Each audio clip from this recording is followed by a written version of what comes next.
പ്രഭാത പ്രാർത്ഥന.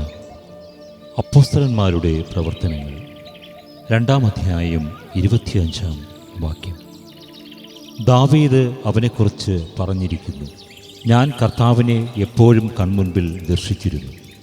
ഞാൻ പതറിപ്പോകാതിരിക്കാൻ അവിടുന്ന് എൻ്റെ വലതുവശത്തുണ്ട്. ഉയർപ്പിൻ്റെ ചൈതന്യം ഹൃദ്യസ്ഥമാക്കി ജീവിതം നയിക്കുവാൻ എന്നെ നിയോഗിച്ച ദൈവമേ, അങ്ങയെ ഞങ്ങൾ സ്തുതിക്കുന്നു, ആരാധിക്കുന്നു, മഹത്വപ്പെടുത്തുന്നു. കഴിഞ്ഞ 40 ദിനങ്ങൾ നീണ്ട ഉപവാസം, പ്രാർത്ഥന, ധർമ്മദാനം എന്നീ പുണ്യഫലങ്ങളാൽ പ്രേക്ഷിതരായി തീരാൻ ഞങ്ങളെ അനുഗ്രഹിക്കണമേ.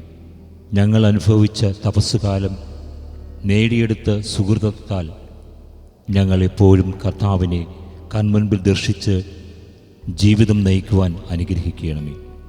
ഈ തപസ്സുകാലം ഞങ്ങളുടെ വിശദീകരണത്തിലൂടെ നേടിയെടുത്ത ക്രിസ്തു അനുഭവം എന്നെന്നും കാത്ത് പരിപാലിക്കുവാൻ അനുഗ്രഹിക്കണമേ.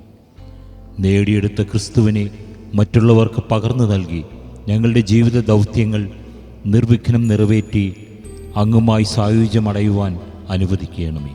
അങ്ങനെ ഞങ്ങളെല്ലാം ഉദ്ധിതൻ്റെ മക്കളായി ഈ ലോകത്ത് ജ്വലിക്കുമാറാകട്ടെ. ആമേൻ.